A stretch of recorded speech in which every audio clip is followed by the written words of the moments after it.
नमस्कार, KP news के Karnataka bulletin में आपका स्वागत है। मैं हूं अश्विनी आपके साथ। चलिए शुरू करते हैं आज की खबरों का सिलसिला। उससे पहले एक नजर आज के मुख्य समाचारों पर।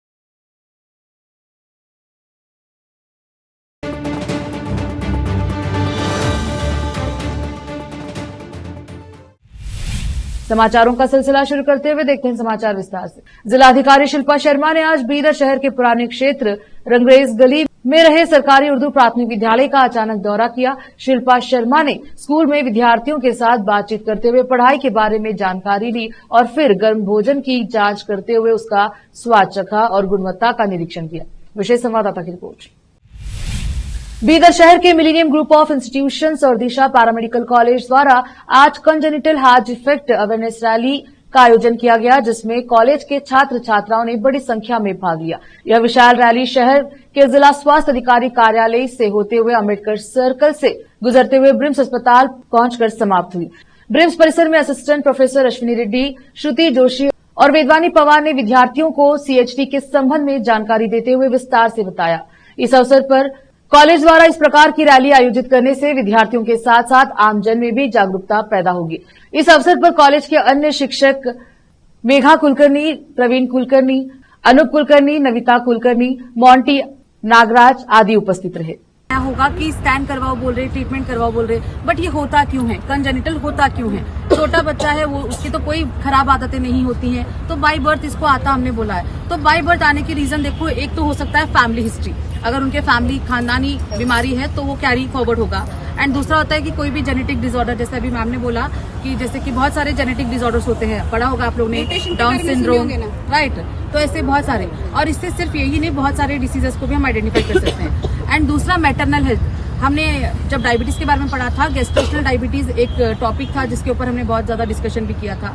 गेस्टेशनल डायबिटीज जब होता है प्रेगनेंसी के दौरान, वो भी कारण हो सकता है सीएचडी होने के लिए। एक तो जेनेटिक प्रॉब्लम हो सकता है, दूसरा हो सकता है फैमिली हिस्ट्री, एंड तीसरा हो सकता है यहाँ पर मैटरनल हेल्थ। प्रेगनेंसी में अक्सर कभी कभी कुछ फीमेल्स में डायबिटीज हो जाता है, जिसके वजह से सीएचडी होने के चांसेस बढ़ जाते हैं। And the next one is यहाँ पे जो पैसिव स्मोकिंग की बात की, एनवायरमेंटल इफेक्ट, जैसे कि पैसिव स्मोकिंग है, mother is not smoking but she is in such environment, तो ऐसे डिसऑर्डर्स बच्चे को होने के चांसेस बढ़ जाते हैं। So these are the main points जिससे हो सकते हैं। एक है जेनेटिक डिसऑर्डर, दूसरा है फैमिली हिस्ट्री, तीसरा है मैटरनल हेल्थ, मदर का health during pregnancy, and the fourth is environmental effect. जिस तरह के एनवायरमेंट में आप रहते हो, अगर वहाँ पे कुछ ऐसे टॉक्सिक एनवायरमेंट है, जैसे कि इंडस्ट्रियल एरिया में आप रहते हो या फिर स्मोकिंग वगैरह होता है आपके आसपास, तो चांसेस बढ़ जाते हैं सीएचडी होने के। करवाने से सी सेक्शन होता है। पेट के अंदर का जो पानी है, पेट के अंदर का पानी मतलब एमनियोटिक फ्लूइड, वो कम हो जाता है, जिस वजह से सी सेक्शन करते हैं। डॉक्टर्स कमर्शियल है तो पैसे हटने के लिए सी सेक्शन प्लान करते हैं और उसलिए इतने सारे स्कैन करते हैं ताकि एमनियोटिक फ्लूइड कम हो और सी सेक्शन हो। ऐसे सोचते ना हम, तो ऐसा कुछ नहीं रहता। ठीक है, हर स्कैन से एमनियोटिक फ्लूइड पे कोई इफेक्ट नहीं पड़ता। उल्टा कोई नॉट ओनली सीएचडी को, अगर जेनेटिक डिसऑर्डर भी है बच्चे को, तो उसको हम पहले ही डिटेक्ट करके ठीक कर सकते हैं। आजकल बायोटेक्नोलॉजी फील्ड जो है बहुत ज्यादा आगे बढ़ चुका है, जिससे हम बच्चे पेट में जब बच्चा रहता है उसको कोई जेनेटिक इश्यू है तो वहीं पे रिजॉल्व भी होते हैं वो।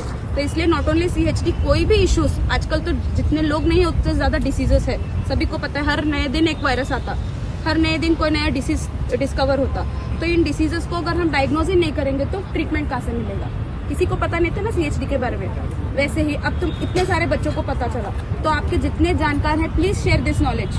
कोई भी जो प्रेग्नेंट होता है, घर में बोलते हैं स्कैन मत करवाओ, दैट्स कम्प्लीटली रॉन्ग। ठीक है, आप प्राइवेट ट्रीटमेंट अफोर्ड नहीं कर सकते, गवर्नमेंट में भी स्कैनिंग ऑप्शंस है, तो जितने डॉक्टर सजेस्ट करता है उतने स्कैनिंग करवाने चाहिए। That is better for your safety and your child safety. जैसे कि मैडम बहुत अच्छे से एक्सप्लेन कर रही। I will go through very shortly.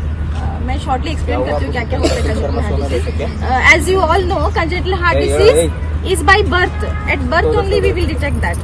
And now world wide क्या है 100 बच्चे जो पैदा होते हैं उसमें एक बच्चे को कंजेनिटल हार्ट डिसीज के साथ पाया जाता है एंड 30% ऑफ डेथ जो बच्चों का डेथ होता है ना 30% 100 में 30% of death is because of congenital heart disease within the age of 5 years। जो बच्चे 5 years के अंदर होते हैं एंड अचानक डेथ होता है विदाउट डायग्नोसिस एंड ऑल, तो 30% of death is because of congenital heart disease. So now you know what are congenital heart disease. और अब जब कोई भी पेशेंट्स आते हैं या फिर कोई पेरेंट्स आते हैं, अभी you people are future medical professionals right, तुम लोग फ्यूचर मेडिकल प्रोफेशनल्स हो, कुछ लोग फ्लेबोटोमिस्ट हो, कुछ लोग नर्सिंग स्टाफ्स हो, कुछ लोग ओटी टेक्नोलॉजिस्ट हो, तो it is your responsibility to understand what is the disease, to understand the concept, not only understand the concept, not only giving treatment and diagnosis, you have to give education to the parents and the society। रोकते हैं समाचारों का सिलसिला, लेते हैं छोटा सा break. Hindustan के हर कोने में हम हैं मौजूद, 24 घंटे हालात पर गहरी नजर, खबरों से जुड़े चुपते सवालात, और आपको दिखाता है धार्मिक, सामाजिक, राजनीतिक, लोकल और इंटरनेशनल न्यूज की सबसे बेहतर कवरेज, जो आपको रखती है हर पल बाखबर। देश और दुनिया भर की खबर के लिए देखते रहें KP news 24/7। Noor education trust Bidar की ओर से चलाए जाने वाला Noor MEd and BEd college Bidar, recognised by NCTE Delhi and affiliated to Bidar University Bidar. Admission are open for the academic year 2024-25. विशेषज्ञ और सक्षम शिक्षकों द्वारा शिक्षा प्राप्त करने के लिए नूर एमएड एंड बीएड कॉलेज में दाखिला लें और शांत वातावरण में शिक्षा प्राप्त करें। बीदर शहर में बेहतर शिक्षा का एकमात्र केंद्र Noor MEd and BEd college, Shahpur gate, Bidar. Phone numbers 9945283920, 8482221297।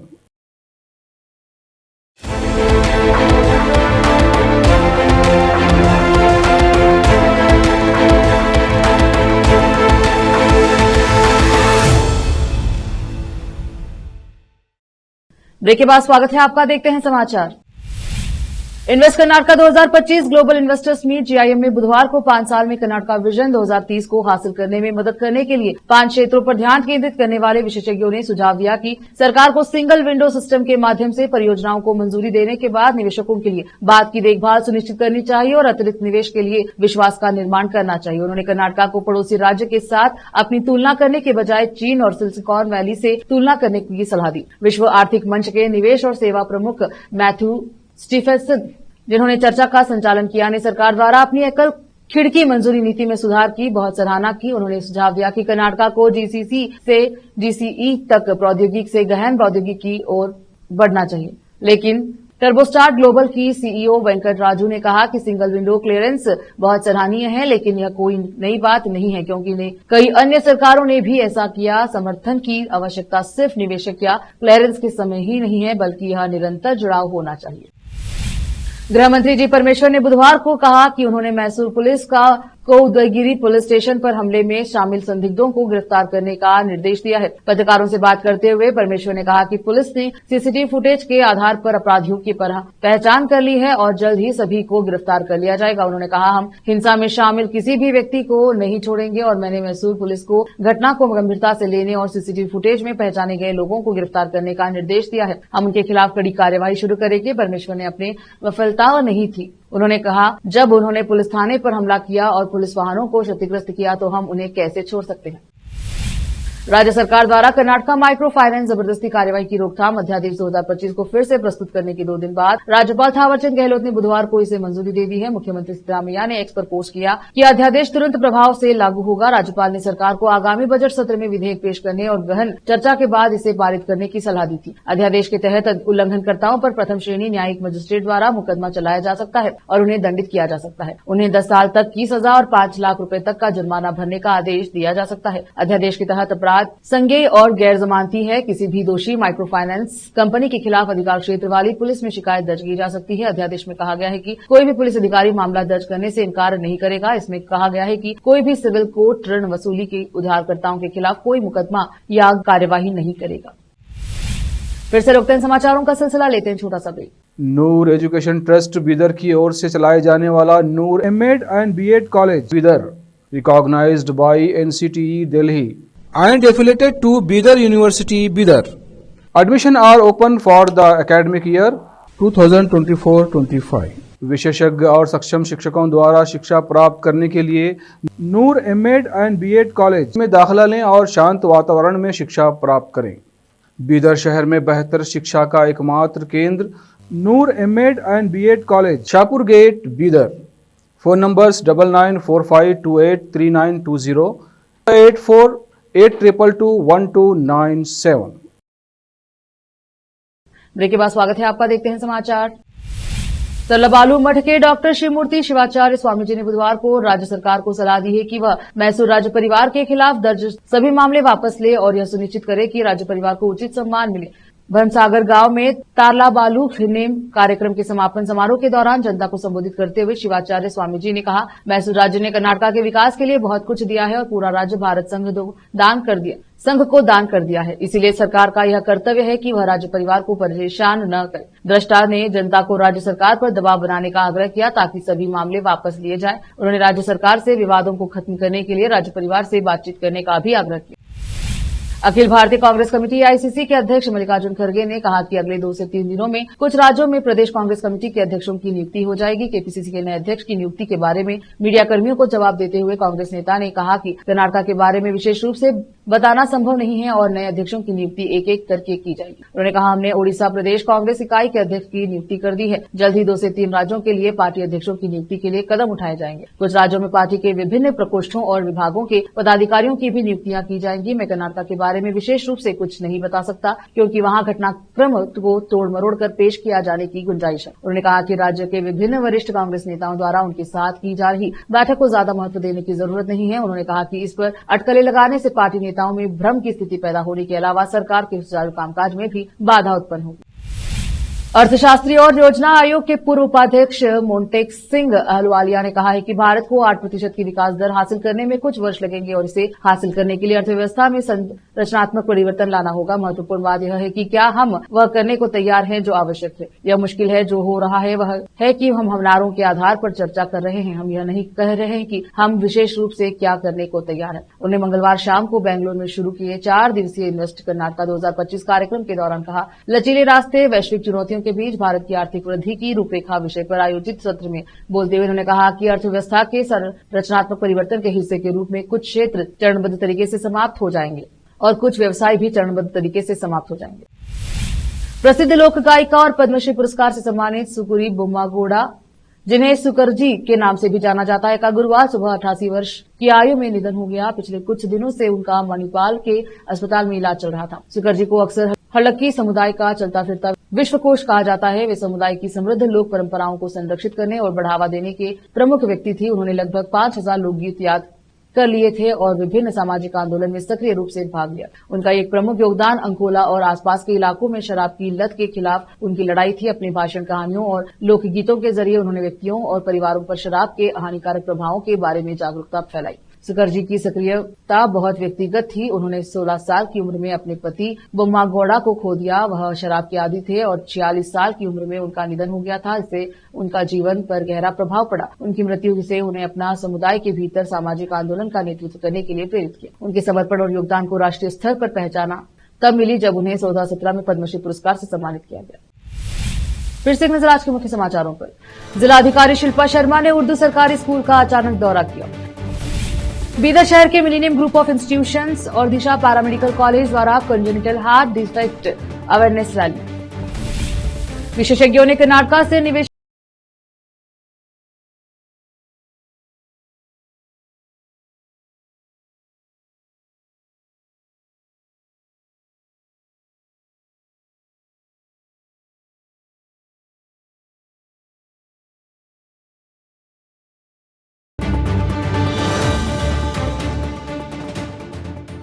KP news के कर्नाटका बुलेटिन में अब तक के लिए इतना ही। देखते रहे केपी न्यूज 24/7। धन्यवाद।